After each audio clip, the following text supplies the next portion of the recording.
शांती.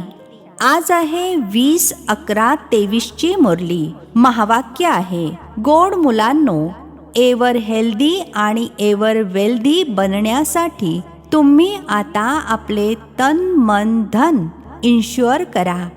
यावेळीच हा बेहदचा इन्शुरन्स होतो. प्रश्न आहे, आपसामध्ये एकमेकांना कोणती स्मृती देत उन्नतीला प्राप्त करायचे आहे? उत्तर आहे, एकमेकांना स्मृती करून द्या की आता नाटक पूर्ण झाले, परत घरी जायचे आहे. अनेक वेळेस हा पाठ बजावला, 84 जन्म पूर्ण केले. आता शरीर रूपी वस्त्र उतरून घरी जायचे. हीच आहे तुम्हा रुहानी सोशल वर्कर्सची सेवा. तुम्ही रुहानी सोशल वर्कर सर्वांना हाच संदेश देत राहा की देहासहित देहाच्या सर्व संबंधांना विसरून बाबांची आणि घराची आठवण करा. गीत आहे, छोड़ भी दे आकाश सिंहासन. ओम शांती. जिथे गीतेच्या पाठशाळा असतात तिथे जास्त करून हे गाणे गातात. गीता ऐकविणारे पहिला हा श्लोक गातात. हे जाणत तर नाहीत की कोणाला बोलावत आहोत. यावेळी धर्मग्लानी आहे. पहिली आहे प्रार्थना, मग ते रिस्पॉन्स करतात. या पुन्हा येऊन गीता ज्ञान ऐकवा, कारण पापे खूप वाढली आहेत. ते मग रिस्पॉन्स करतात की हो, जेव्हा की भारतातील लोक पाप आत्मा दुःखी बनतात, धर्मग्लानी होते, तेव्हा मी येतो. स्वरूप बदलावे लागते. जरूर मनुष्य तनामध्येच येतील. रूप तर सर्वच आत्मे बदलतात. तुम्ही आत्मे खरे तर निराकारी आहात, मग इथे येऊन साकारी बनता. मानव म्हटले जाता. आता मनुष्य पापात्मा पतित आहेत, तर मला सुद्धा स्वतःचे रूप रचावे लागेल. ज्याप्रमाणे तुम्ही निराकार पासून साकारी बनले आहात, मला सुद्धा बनावे लागेल. या पतित दुनियेमध्ये तर श्रीकृष्ण येऊ शकत नाही. तो तर आहे स्वर्गाचा मालक. दुनियावाले समजतात श्रीकृष्णाने गीता ऐकवली, परंतु श्रीकृष्ण तर पतित दुनियेमध्ये असू शकत नाही. त्याचे नाव, रूप, देश, काळ, ॲक्ट सर्व काही एकदम वेगळे आहे. हे बाबा सांगत आहेत. श्रीकृष्णाला तर आपले माता पिता आहेत. त्याने मातेच्या गर्भातून आपले रूप रचले. मी तर गर्भामध्ये जात नाही. मला रथ तर जरूर पाहिजे. मी यांच्या अर्थात ब्रह्मा बाबांच्या अनेक जन्मांच्या अंताच्या जन्मामध्ये प्रवेश करतो. पहिला नंबर तर आहे श्रीकृष्ण. यांच्या अनेक जन्मांच्या अंताचा जन्म झाला 84वा जन्म, तर मी यांच्यामध्येच येतो. हे आपल्या जन्मांना जाणत नाहीत. श्रीकृष्ण असे म्हणत नाही की मी माझ्या जन्मांना जाणत नाही. भगवान म्हणतात, ज्याच्यामध्ये मी प्रवेश केला आहे तो आपल्या जन्मांना जाणत नाही. मी जाणतो. श्रीकृष्ण तर राजधानीचा मालक आहे. सतयुगामध्ये आहे सूर्यवंशी राज्य, विष्णुपुरी. विष्णू म्हटले जाते लक्ष्मी नारायणाला. कुठेही भाषण असते तेव्हा हे गाणेच पुष्कळ आहे, कारण हे तर भारतवासी स्वतःच गातात. जेव्हा धर्म प्रायः लोप होईल तेव्हाच तर पुन्हा गीता ऐकवेन. तोच धर्म पुन्हा स्थापन करायचा आहे. त्या धर्माचे कोणी मनुष्यच नाही आहेत, तर मग गीतेचे ज्ञान कुठून आले?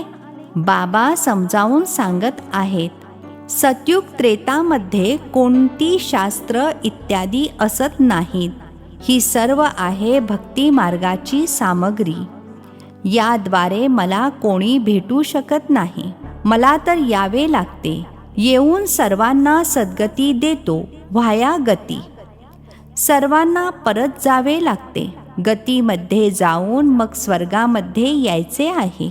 मुक्तीमध्ये जाऊन मग जीवनमुक्तीमध्ये यायचे आहे. बाबा म्हणतात, एका सेकंदामध्ये जीवनमुक्ती मिळू शकते. गायले जाते, गृहस्थ व्यवहारामध्ये राहून एका सेकंदामध्ये जीवनमुक्ती अर्थात दुःखरहित. संन्यासी तर जीवनमुक्त बनवू शकणार नाहीत. ते तर जीवनमुक्तीला मानतच नाहीत. या संन्याशांचा धर्म सतयुगामध्ये तर असतच नाही. संन्यास धर्म तर नंतर होतो. इस्लामी, बौद्धी इत्यादी हे सर्व सतयुगामध्ये येणार नाहीत. आता इतर सर्व धर्म आहेत, फक्त देवता धर्म नाही आहे. ते सर्वजण इतर धर्मांमध्ये निघून गेले आहेत. आपल्या धर्माचीच माहिती नाहीये. कोणीही स्वतःला देवता धर्माचे मानतच नाहीत. जय हिंद म्हणतात. भारत की जय, भारत की खय अर्थात हार केव्हा होते हे थोडेच कोणी जाणतात. भारत की जय तेव्हा होते जेव्हा राज्य भाग्य मिळते, जेव्हा जुन्या दुनियेचा विनाश होतो. खय करतो अर्थात हरवतो रावण. जय करतात राम. जय भारत म्हणतात, जय हिंद नाही. शब्द बदलला आहे. गीतेचे चांगले चांगले शब्द आहेत.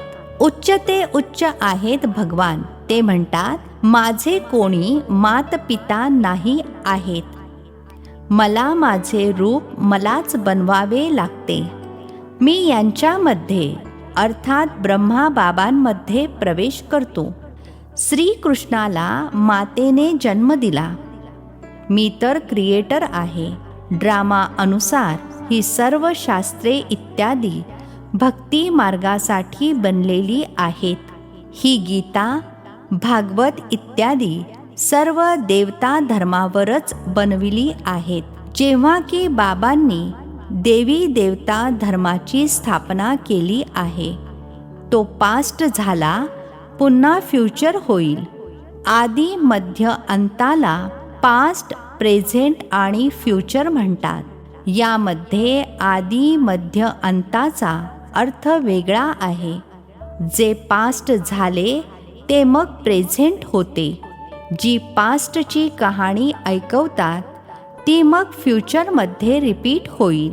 मनुष्य या गोष्टींना जाणत नाहीत.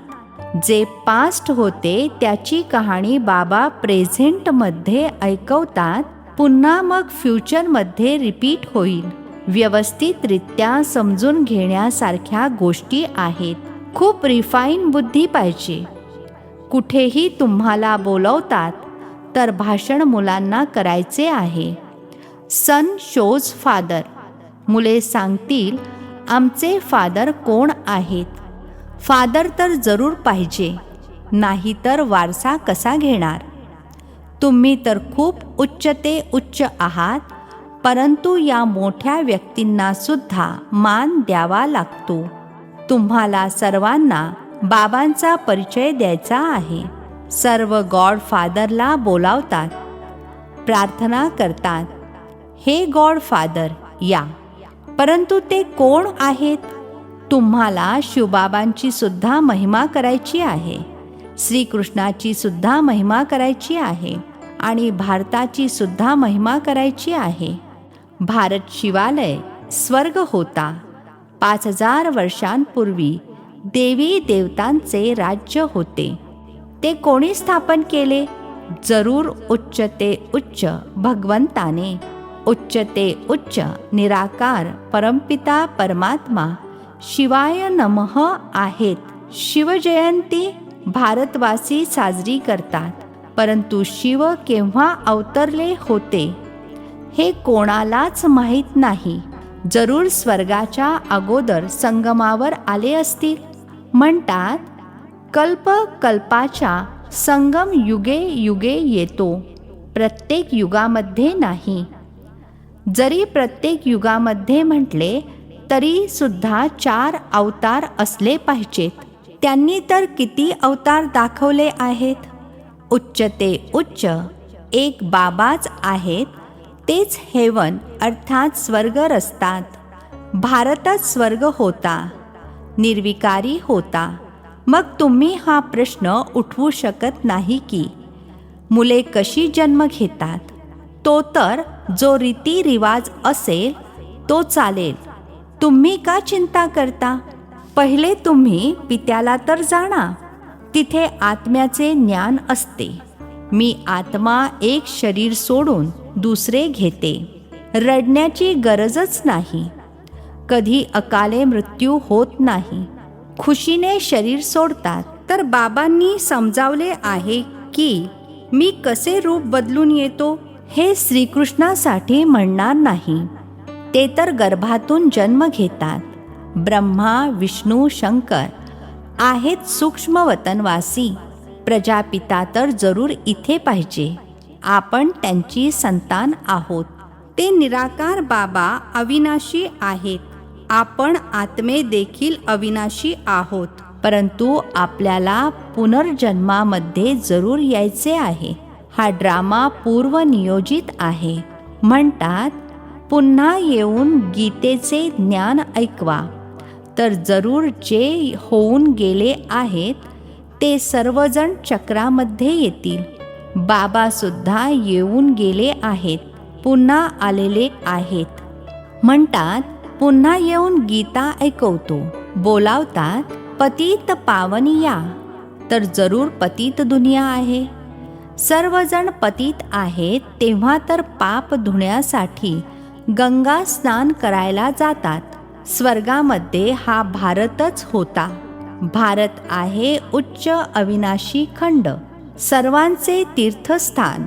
सर्व मनुष्य मात्र पतित आहेत. सर्वांना जीवनमुक्ती देणारे ते पिता आहेत. जरूर जे इतकी मोठी सेवा करतात त्यांची महिमा गायली पाहिजे. अविनाशी बाबांचा बर्थ प्लेस आहे भारत. ते सर्वांना पावन बनविणारे आहेत. बाबा आपल्या बर्थ प्लेसला सोडून इतर कुठेही जाऊ शकत नाही. तर बाबा बसून समजावत आहेत की मी कसे रूप रचतो. सर्व काही धारणेवर अवलंबून आहे. धारणेवरच तुम्हा मुलांचे पद आहे. सर्वांची मुरली एकसारखी असू शकत नाही. भले लाकडी मुरली सर्वच वाजवतात तरी देखील एकसारखी वाजवू शकत नाहीत. प्रत्येकाच्या ॲक्टचा पार्ट वेगळा आहे. इतक्या छोट्याशा आत्म्यामध्ये किती जबरदस्त पार्ट आहे. परमात्मा सुद्धा म्हणतात मी पार्टधारी आहे. जेव्हा धर्मग्लानी होते तेव्हा मी येतो. भक्ती मार्गामध्ये देखील मी देतो. ईश्वर अर्थ दान पुण्य करतात तेव्हा ईश्वरच त्याचे फळ देतात. सर्व आपल्यासाठी इन्शुअर करतात. जाणतात याचे फळ दुसऱ्या जन्मामध्ये मिळणार. तुम्ही इन्शुअर करता 21 जन्मांसाठी. तो आहे हदचा इन्शुरन्स इनडायरेक्ट आणि हा आहे बेहदचा इन्शुरन्स डायरेक्ट. तुम्ही तन मन धनाने स्वतःला इन्शुअर करता. मग अथाह धन प्राप्त कराल. एवर हेल्दी वेल्दी बनाल. तुम्ही डायरेक्ट इन्शुअर करत आहात. मनुष्य ईश्वर अर्थ दान करतात. समजतात ईश्वर देणार. ते कसे देतात हे थोडेच समजतात. मनुष्य समजतात जे काही मिळते ते ईश्वरच देतात. ईश्वराने बाळ दिले. अच्छा दिले तर मग घेतील सुद्धा जरूर.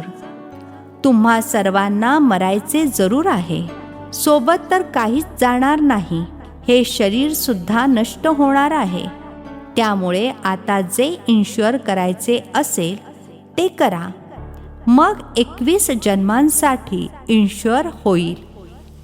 असे नाही की इन्शुअर केले आणि सेवा काहीच केली नाही. इथेच खात राहा. सेवा तर करायची आहे ना. तुमचा खर्च सुद्धा तर चालतो ना. इन्शुअर केलेत आणि खातच राहिलात तर काहीच मिळणार नाही. मिळणार तेव्हा जेव्हा सेवा कराल आणि उच्च पद सुद्धा प्राप्त कराल. जेवढी जे जास्त सेवा करतात तेवढे जास्त मिळते. थोडी सेवा तर थोडे मिळणार. गव्हर्मेंटचे सोशल वर्करसुद्धा नंबरवार असतात. त्यांचे मोठे मोठे हेड्स असतात. अनेक प्रकारचे सोशल वर्कर्स आहेत. ते आहेत जिस्मानी, तुमची आहे रूहानी सेवा. प्रत्येकाला तुम्ही यात्री बनवता. ही आहे बाबांकडे जाण्याची रूहानी यात्रा. बाबा म्हणतात, देहासहित देहाच्या सर्व संबंधांना आणि गुरु गोसावी इत्यादी सर्वांना सोडा. मामेकम अर्थात मज एकाची आठवण करा. परमपिता परमात्मा निराकार आहेत. साकार रूप धारण करून समजावून सांगत आहेत. म्हणतात, मी लोन घेतो, प्रकृतीचा आधार घेतो. तुम्ही देखील अशरीरी आला होता. आता पुन्हा सर्वांना परत जायचे आहे. सर्व धर्मवाल्यांना म्हणतात, मृत्यू समोर उभा आहे. यादव कौरव नष्ट होतील, बाकी पांडव मग येऊन राज्य करतील. हा गीता एपिसोड रिपीट होत आहे. जुन्या दुनियेचा विनाश होणार आहे. 84 जन्म घेत घेत आता हा ओल्ड झाला आहे. 84 जन्म पूर्ण झाले. नाटक पूर्ण झाले. आता परत जायचे आहे. शरीर सोडून घरी जातो. एकमेकांना हीच स्मृती देतात. आता परत जायचे आहे. 84 जन्मांचा हा पार्ट अनेक वेळा बजावला आहे. हे नाटक अनादी बनलेले आहे. जे जे ज्या धर्माचे आहेत त्यांना आपल्या सेक्शनमध्ये जायचे आहे. जो देवी देवता धर्म प्रायः लोप झाला आहे त्याच्यासाठी सॅपलिंग अर्थात कलम लागत आहे. जे फूल असतील ते येतील. चांगली चांगली फुले येतात, मग मायेची वादळे लागल्याने कोसळतात, अर्थात अधोगती होते. मग ज्ञानाची संजीवनी बूटी मिळाल्यावर जागे होतात. बाबा देखील म्हणतात, तुम्ही शास्त्र वाचत आले आहात. बरोबर, यांचे अर्थात ब्रह्माबाबांचे गुरु इत्यादी सुद्धा होते. बाबा म्हणतात, गुरूंसहित सर्वांची सद्गती करणारे एकच आहेत. एका सेकंदामध्ये मुक्ती जीवनमुक्तीची. राजा राणी तर प्रवृत्ती मार्ग झाला. निर्विकारी प्रवृत्ती मार्ग होता. आता संपूर्ण विशेष अर्थात संपूर्ण विकारी आहे. तिथे रावणाचे राज्य असत नाही. रावणाचे राज्य अर्ध्या कल्पापासून सुरू होते. भारतवासीच रावणाकडून हार खातात. बाकी इतर सर्व धर्मवाले आपापल्या वेळेवर सतो रजो तमोमधून पास होतात.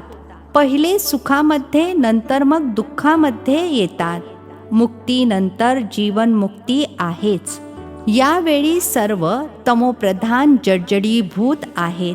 प्रत्येक आत्मा एक शरीर सोडून मग दुसरे नवीन शरीर घेते. बाबा म्हणतात, मी जन्म मरणामध्ये येत नाही. माझे कोणी पिता असू शकत नाहीत. इतर सर्वांना तर पिता आहेत. श्रीकृष्णाचा देखील जन्म मातेच्या गर्भातून होतो. हेच ब्रह्मा जेव्हा राज्य घेतील तेव्हा गर्भातून जन्म घेतील.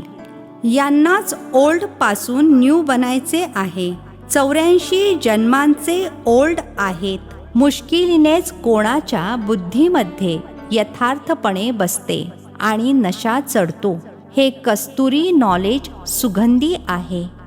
अच्छा, गोड गोड खूप वर्षांनंतर भेटलेल्या मुलांप्रती मात पिता बापदादांची प्रेमपूर्वक आठवण आणि सुप्रभात. आत्मिक पित्याचा आत्मिक मुलांना नमस्ते. आम्हा आत्मिक मुलांचाही आत्मिक पित्यांना नमस्ते. धारणेसाठी मुख्य सारांश. पहिला पॉइंट आहे, रूहानी सोशल वर्कर बनून सर्वांना रूहानी अर्थात आत्मिक यात्रा शिकवायची आहे. आपल्या देवी देवता धर्माचे सॅपलिंग अर्थात कलम लावायचे आहे. दुसरा पॉइंट आहे, आपल्या रिफाईन बुद्धीद्वारे बाबांचा शो करायचा आहे, अर्थात प्रत्यक्षता करायची आहे. अगोदर स्वतःमध्ये धारणा करून मग दुसऱ्यांना ऐकवायचे आहे. वरदान आहे, वाचेसोबत मनसाद्वारे शक्तिशाली सेवा करणारे सहज सफलता मूर्त भव. वाचेसोबत मनसाद्वारे शक्तिशाली सेवा करणारे सहज सफलता मूर्त भव. स्पष्टीकरण आहे, ज्याप्रमाणे वाचा सेवेमध्ये नेहमी बिझी राहण्याचे अनुभवी झाले आहात, तसे प्रत्येक वेळी वाणीसोबतच मनसा सेवा स्वतः झाली पाहिजे. मनसा सेवा अर्थात प्रत्येक वेळी प्रत्येक आत्म्याप्रती स्वतः शुभ भावना आणि शुभकामनेची शुद्ध व्हायब्रेशन्स आपल्याला आणि दुसऱ्यांना अनुभव व्हावीत. मनातून प्रत्येक वेळी सर्व आत्म्यांप्रती आशीर्वाद निघत राहावेत. तर मनसा सेवा केल्याने वाणीची एनर्जी जमा होईल आणि ही मनसाची शक्तिशाली सेवा सहज सफलता मूर्त बनवेल. स्लोगन आहे, आपल्या प्रत्येक चलनद्वारे अर्थात वर्तनाद्वारे पित्याचे नाव बाला अर्थात प्रसिद्ध करणारे खरे खरे खुदाई खिदमतगार अर्थात ईश्वरीय सेवाधारी आहेत. आपल्या प्रत्येक चलनद्वारे अर्थात वर्तनाद्वारे पित्याचे नाव बाला अर्थात प्रसिद्ध करणारे खरे खरे खुदाई खिदमतगार अर्थात ईश्वरीय सेवाधारी आहेत. अच्छा, ओम शांती. नवनवीन मराठी व्हिडिओज प्राप्त करण्यासाठी सबस्क्राईब करा मराठी गॉड रिपोर्ट चॅनलला.